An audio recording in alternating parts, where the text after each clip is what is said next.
Anyway, without further ado, it's my great privilege to introduce the man who needs no introduction. So we're going to hear from Tobias Hofmann with his presentation, A Look Back at 2020 from an Architect. And thank you, Tobias. The stage is yours. Okay, well then, welcome everybody to the last session. I hope everybody is still fit and awake. Let's, as we say in Germany, zum Schluss das Beste. So let's get started. Just skipping a little bit the slides about me. Normally I don't need an introduction. People actually should know me. I'm a little bit famous, I heard at least. So, but my actual daily life is that I'm an architect, I'm a developer, I do a lot about Fiori, cloud, mobile, and interestingly, I'm not so much focused actually on only SAP. I also do a lot of stuff besides SAP, mostly with Azure and Microsoft. And let's get started after the short introduction. So 12 months ago, if someone still remembers, that was the time before COVID. And I just want to bring us back what happened actually in the last 12 months. So in 2019, October, actually we were all sitting here in Munich at the IBM office, and we were enjoying our SITMAC 2019. And someone is actually able still to remember this time. But at the same time, it was a nice or interesting time, because it was when DSAG actually showed SAP some bad results from the customer base. And if you're like a company like SAP that depends on selling software and the customers are not really amused with what they are getting, it's a time of disturbance, like in the force. And actually what at that time I hold a session. I gave a talk about a lot of stuff about multi-cloud and at that time, and one topic actually I raised at that time was, dear SAP, you have to actually focus back on roadmaps and on trust on your customers. And in case you were actually watching the DSAG yearly conference that happened, I believe last week, last week, you could see that SAP is actually going back on focusing on the trust of the customer, that they are doing stuff to regain the customer's trust and confidence. And this actually is starting to working out. But this is actually great news for everybody that is working in the SAP related area. SAP is finally listening again under the new leadership. And one of the two main topics of my last talk were about trust and roadmaps, and SAP is trying to deliver on that promise. So everybody else, in case you remember, this actually was how a normal Inside Track looks like from the speaker perspective. I'm a little bit missing the times, to be honest. And back by popular demand is also the graveyard slide that I was asked several times from the people to include it again. Just to give you, I did the same slide last year too, where I was listening, showing actually what kind of changes were coming. So there's always a lot of stuff going on in the HR department of SAP, but this is actually not really relevant, because what you are interested in is in the products, And this year, you can actually see that the product area is also affected. For instance, Leonardo, the product name, is being phased out. The SAP Neo trial is, or Neo environment is undergoing some changes that are maybe impact more customers than we maybe think. Solutions are actually phased out, like Document Center or Capsule for SMP. Hyped solutions like blockchain are also ending the services, and even Qualtrics is now being partly sold again. Though there's actually no stopping on the SAP side. And I thought I'm never going to have to show that slide again, but interestingly, they were actually able to change again their CEOs. Yeah, and now it's all from the co-CEO model to the single CEO model back. Yeah, I never imagined that this is actually going to history repeating. Back to the actual tone of my last year session. SAP was talking a lot about empathy, and I walked up the topic. Empathy is nice, but actually what you want as a customer is not empathy. What you want or need is trust in the product portfolio.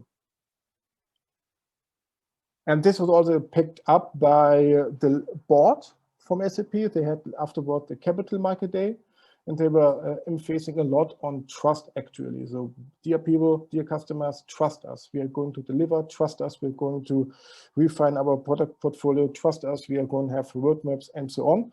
This is actually pretty good because if you take a look at the list of the people that are listed in the Capital Market Day, and actually what I believe in February 2020 is still left. So a few people actually left the board, yeah? But this is not something we as developers, as consultants or customers actually should have to care about, because it's just people actually. I mean, if you have trust, you don't trust people. Actually, you're going to trust on the product. Yeah, actually, you're not going to buy people. Yeah, a customer is going to buy a specific product. And the buying decision is based on the capability the product gives you and the roadmap. So actually means what is the roadmap going to give me in a few years. Yeah? And this is a kind of a commitment you're actually buying into. Or more, yeah, to say it more easily, it's like if you're a man and a woman, yeah, it's pretty easy to get a girl pregnant. But actually, the commitment from the boys' side is, well, simply over. Yeah? You have to deliver only. But the actual commitment to bring the child to life, to take care of it, that stays with the woman, with the mother of the child. And this is the same as like if you take a look at the company that is producing a product and selling it, and the customer that actually is going to buy into the product, into the roadmap. Well, this is actually, I commit myself for the next few years to use this kind of product. You're not going to change your ERP implementation every 6 months. I mean, once you have decided on an ERP vendor, you're staying with this product for decades actually, because it's not so easy to change this just because you don't like it any longer. And this is also what SAP understood. Yeah, if you remember last year, still it was like, okay, what is going to happen with the maintenance? How it is actually going to work out? And SAP made a promise that they're going to support the ERP not only until 2025, but until 2027 or even beyond that. And you still get customer-specific maintenance for beyond 2030. So this is actually pretty impressive, I have to say. This is where SAP is really delivering on the promise on regaining the trust. And here also my thank you to DSRG to actually pushing this also. And there's also commitment from SAP to support S/4HANA until 2040. Now we are talking here about 10 years or 20 years of product support. This is really impressive. And we also can see if you're a WebDimbro Java developer, well, maybe you can even retire developing WebDimbro Java applications. Imagine this in a different environment where you actually can learn one time a framework and you can use it for more than 25 years. So this is actually pretty impressive what SAP is doing here. And one point I have to raise is also the longest supported ERP product from SAP is actually ERP 6.0 and not S4. So that's also why you have to look a little bit at the product support cycles. So to show this, what this actually means is with ERP 6, EHP 6, 7, and 8, you have support until 2027. This is longer than you get with the latest release from S/4HANA 2020. And funny enough, actually, even with 2020 is already ending, the ERP 6 support release cycle is even extending longer, and it was still around before actually the latest version of S/4HANA or the first version or close to S/4HANA was actually released. But this is state of the art or the really impressive support cycle SAP is giving here for ERP 6. For S/4HANA, this is shorter. And even with this kind of gap you can see, if you're going today for the S/4HANA 2020, you can see it's still you get 5 years less of support, but this doesn't mean actually that you should not plan and go for S4 today. So this is just block time, but it's still time you actually have to invest, and you have to make a useful investment out of this, and not just wait until 2029 to start thinking about going to S4. What I'm waiting for actually with this EHP 8 is, where is the EHP 9 release? Because with EHP 8 release 2016, we have support until 2030. That's 40 years of EHP 8. And yeah, you can say, okay, go to S4, but I'm waiting for an EHP 9 announcement from SAP, because this is really, really a long time without getting a new EHP, even if you're still on ERP 6. So maybe, well, last time actually figured out I was talking about trust and roadmaps, and SAP delivered it. So maybe someone from SAP is listening also in that talk and says, okay, EHP 9, maybe we should actually do this. It would be highly appreciated, I believe, by several customers. But it won't be an excuse to not actually go for S4. And if you're on S4, my next pledge actually would be for SAP to reconsider that 5 years of mainstream maintenance to extend it to 7 years. I will detail this pledge actually here, why 7 is better than 5. If you take a look at the actual release cycle from S4, you can see the mainstream maintenance is 5 years. So 99, you can see here, it started in 2019. It will be supported until the end of 2024. That's roughly about 5 years. And in the middle, you get every year we get a new release from S4.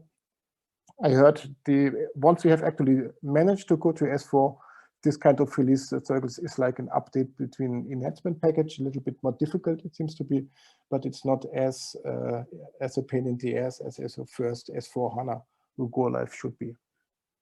So, but still we get 5 years, so we can upgrade to the next release. You get again 5 years, or you have some money left and you go into the customer specific maintenance, which normally translates into you have to pay a lot more. But now, why is 7 better than 5 years? So imagine you're actually on S/4HANA 1819. Though you have support until 2023, end of 23. And now the question actually is rising: where do we go to?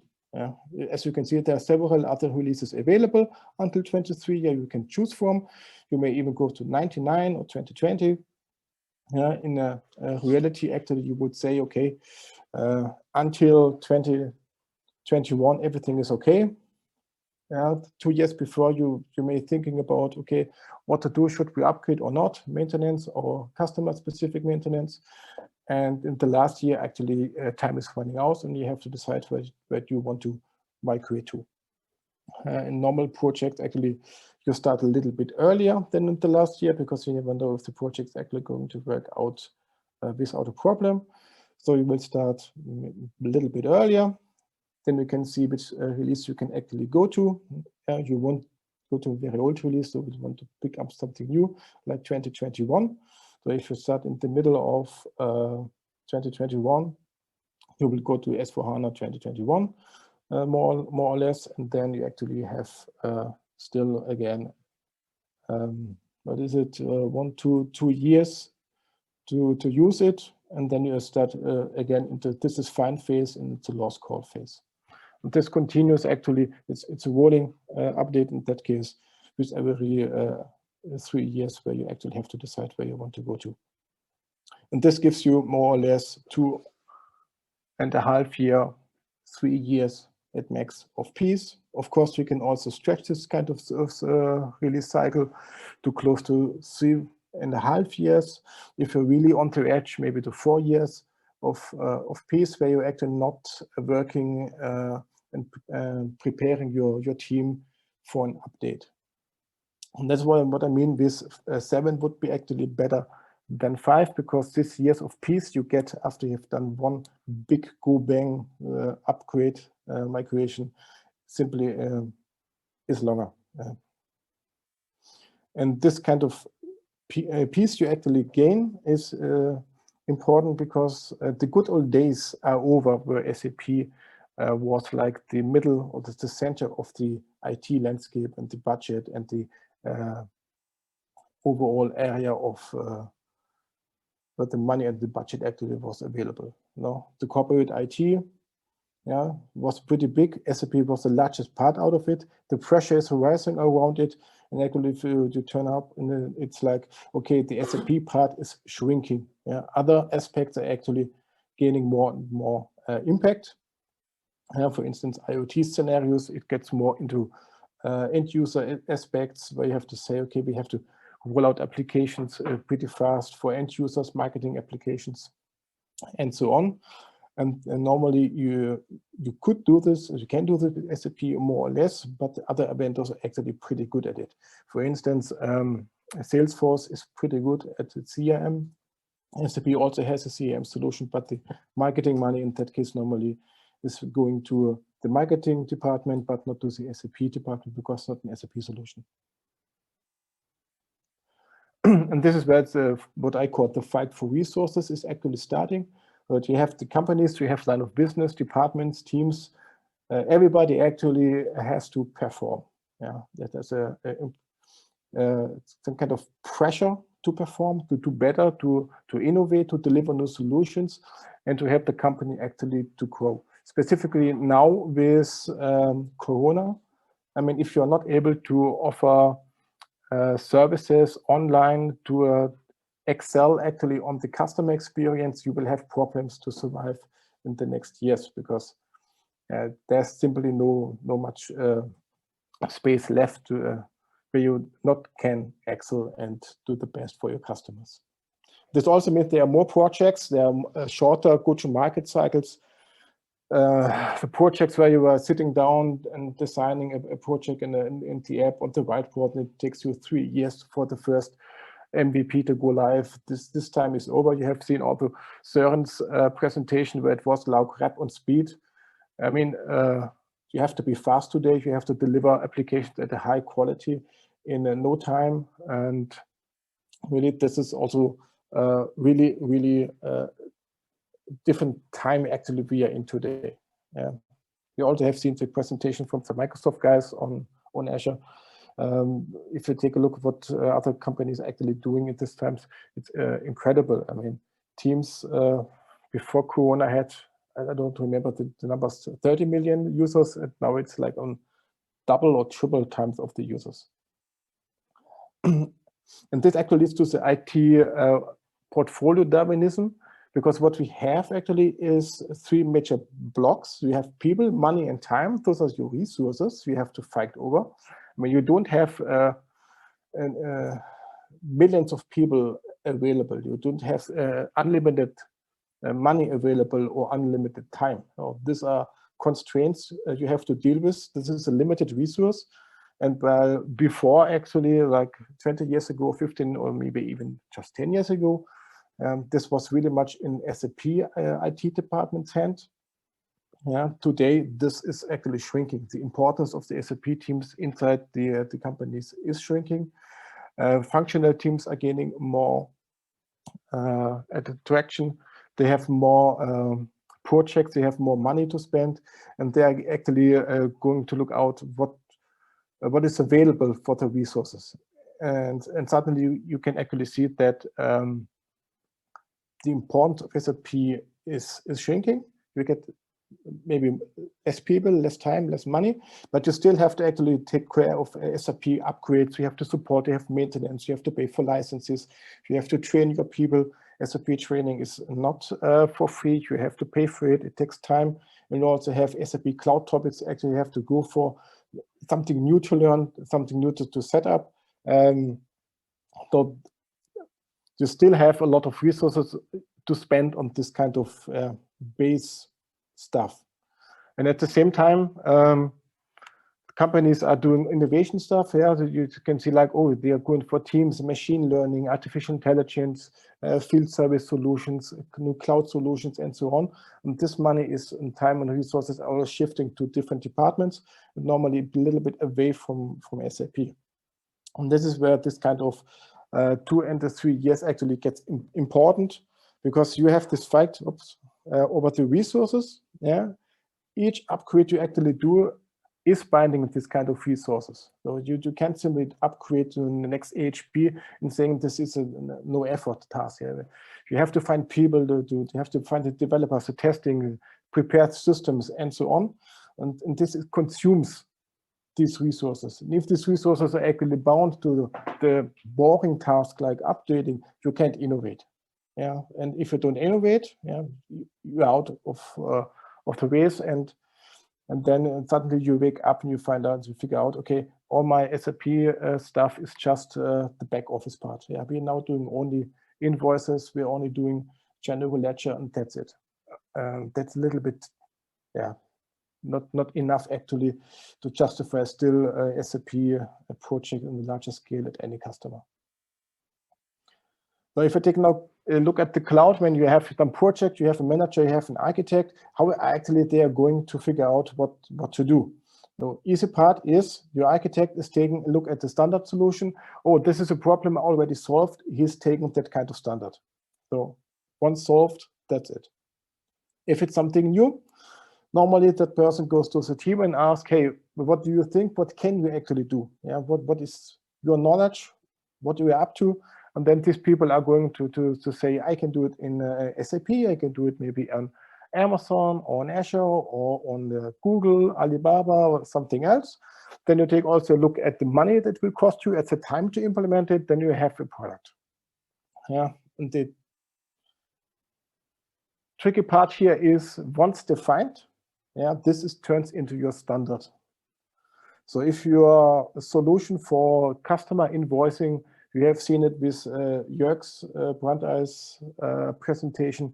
Once he actually has settled on his way to the billing and to the VAT calculation, this is now his standard solution. He's not going to change this tomorrow because he thinks, oh, now I actually want to do it on a different platform. But this is now set for him. He's using it. And this is the same way actually as customers are also doing it in their daily life. And they're just looking at what is it? Did I already done something similar? Okay, I will use now always for this kind of scenario Azure or AWS, and that's it. And if you're not entering in as SAP at the SAP cloud, you are out of the race. Yeah. You are not invited any longer on the table. And this is also what Christian Klein, the CEO from SAP, already mentioned also. He already figured out, hey, we are not sitting on the table anymore. Yeah, we have to be able, we have to be where the decisions and the customers are actually made. We have to own the application layer. We have to be invited. We have to actually shape the future of the portfolio at the customer. So he actually understood this, that this is a very important aspect. And if you take a look at what this actually means, if you take the project manager and the projects that are actually coming in the pipeline and the customer, standard way, of course, is what did I already do? Okay, normally it's this AWS and Microsoft Azure, and you can see on the table there are a lot of people actually invited. And unfortunately, for the SAP team, yeah, this is just a small table where no one is actually invited.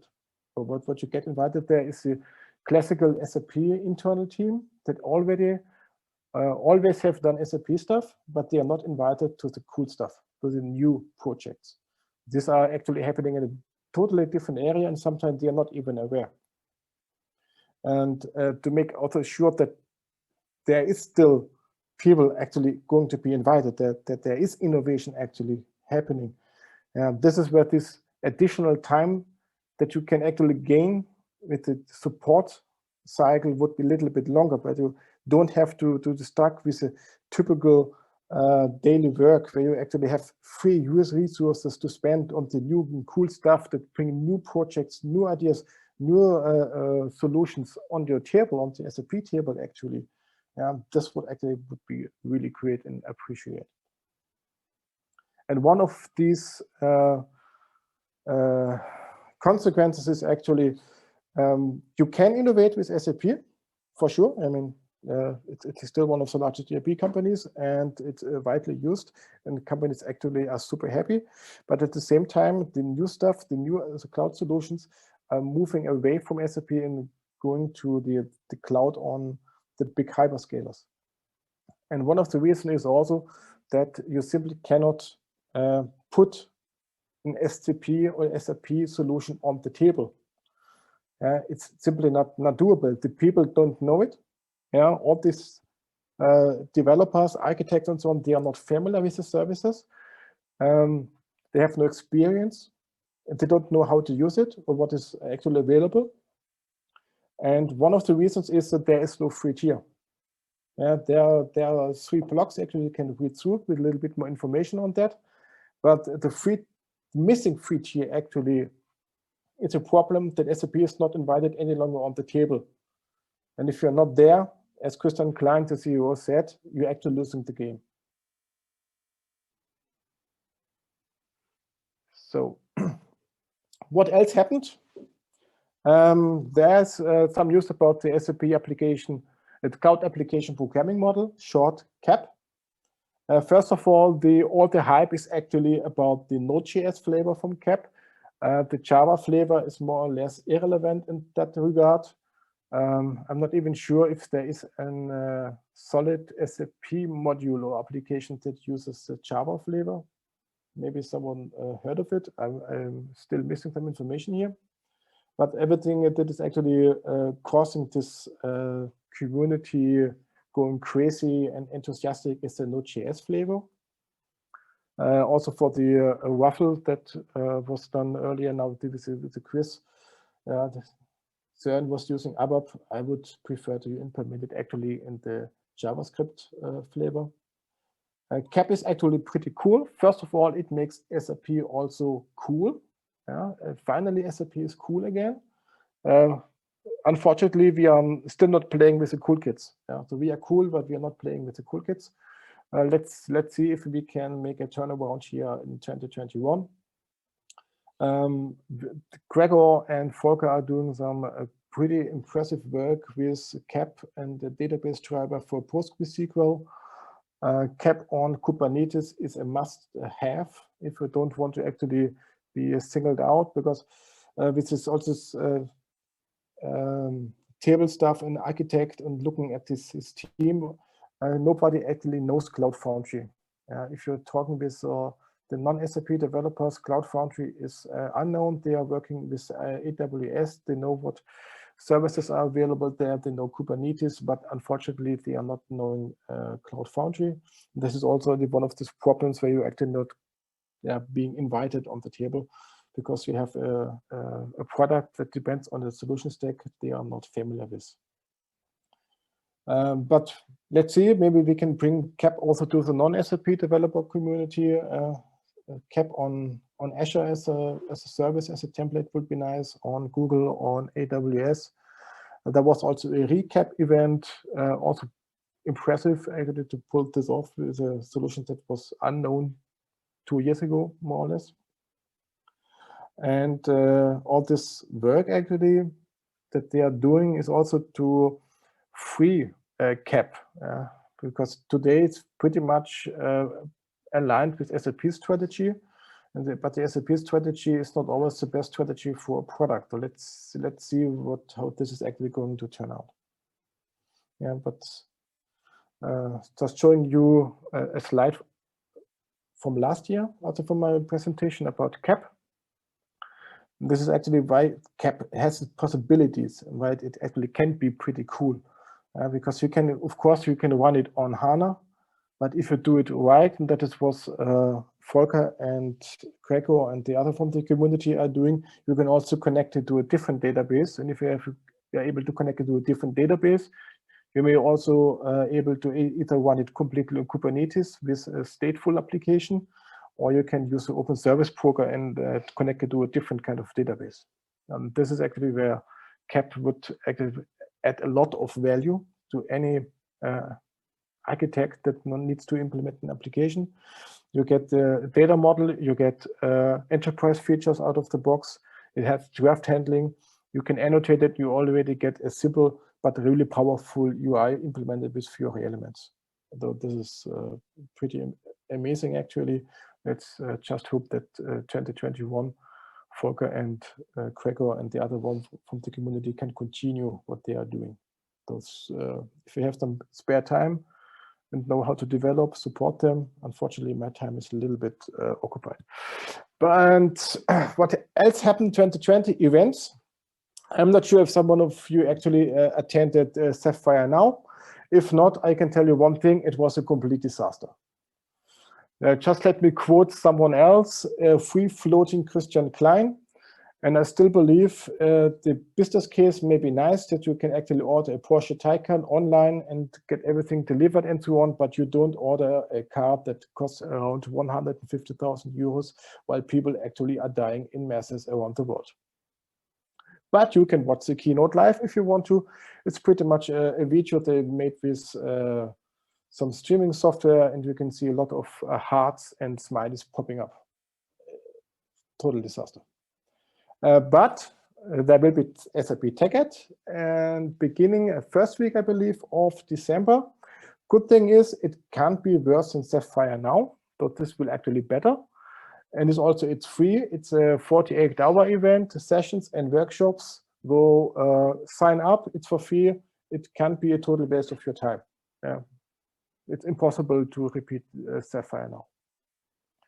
And everybody else, if you actually were looking around your horizon to learn something more, not only SAP events are now for free, almost every event is now for free. So there were Microsoft Build and Ignite for free, Red Hat event, Elastic On event, VMworld, UI5Con, and so on. So actually, if you want, I believe you can spend each day of your week in some kind of virtual event for free without actually paying something. You don't then have to pay for the hotel, for the admission fee, for travel cost, for food, or for something else. It is just signing up. This is also pretty amazing what the IT world is doing here. And if you are not attending, actually, I think today it's either your fault or because the streaming failed. But basically, it's now up to you. What else actually happened? We have now the unified data model where sometimes Rui is clogging on SCN. If this really actually will work out, who knows? I'm a little bit skeptic about that one. It's not the first try someone is trying to achieve this, but you never know. SAP Graph and announced last year at TechEd, it's still in beta. Let's wait. Maybe it's not, I hope it's not going to be the next SAP functions that never left beta. So this actually one day will leave beta, I think, and we can try it out for real. HANA is also now available as a real cloud solution without XS. And then the underlying runtime is Kubernetes. So this seems to be pretty amazing what SAP is doing now with HANA. At the same time, we can say, well, HANA XS, XSA, Classic, and so on was nice, but bye-bye. Sybase is also still alive and kicking. It's also included in HANA Cloud, Sybase IQ, I believe, in the data lake layer.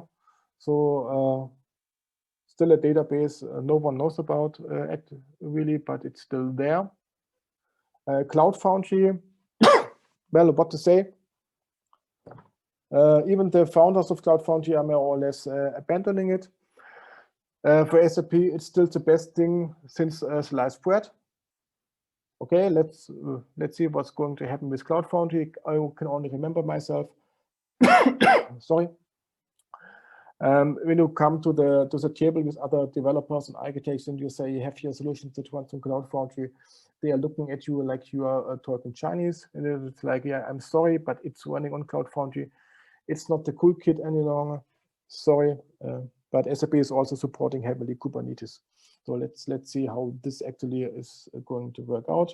The more SAP does with Kubernetes, it would also help to be able to put their solutions on the table back. Fiori 3 is still, I believe, in get ready phase.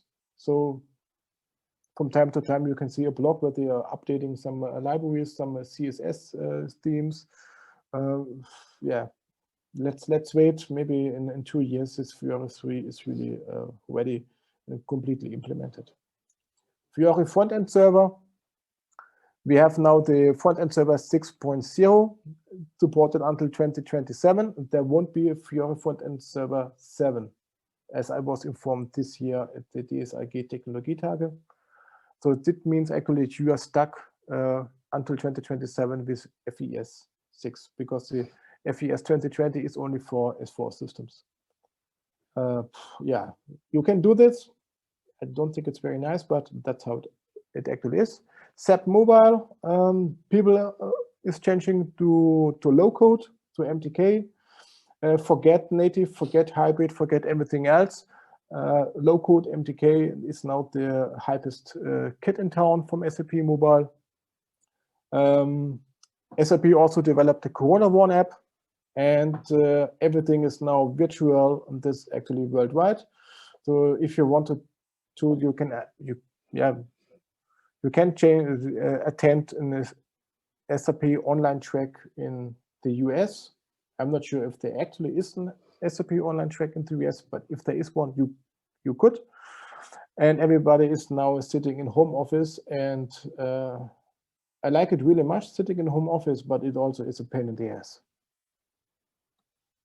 But I don't think this is going to change so soon. So that was my part. My presentation ended. Was I in time or was I over time? A little bit over now, but there is one question that I collected from the chat, Tobias. Let me just get there. And the question was from Wolfgang Röcklein. But new features for ERP, such new EHP or, but no new features for ERP, thus no new EHP. Yeah, as far as I know, there is no new EHP planned. So you're actually stuck with EHP 8. And it's even more interesting because the support for 2030 is for starting EHP 6. So if an EHP 6 customer, you can go with EHP 6 until 2030. And basically, I think this is dangerous. So that SAP should increase a little bit the pressure that people at least get a new EHP and push them to go to the next EHP release and put maybe some little bit more stuff they have from downporting from S4 or something like that. Because if you're on EHP 8 or 6 even, and you go in 2028, for instance, only to S4, it will be not only hard to update, it will be like a culture shock for everybody that is working with SAP. And I personally, I get a little bit nervous when I'm thinking about customers like this, because this is just a step too high to actually go. Yeah. And I also, that was one of my comment. There is, I think there was an announcement of legal changes will be made available. That was the word I heard on DSCG, but yeah, no EHP. That's, and legal changes is nice, but this is only what SAP actually has to deliver. That is on the contract. EHP is actually a courtesy from SAP, and I hope to see an EHP 9. And if not, I may be wrong, but my gut feeling is if SAP is not going to announce an EHP 9 the next year or 2 years, DSIG is coming after them, and it won't be nice. Thank you very much for this great overview.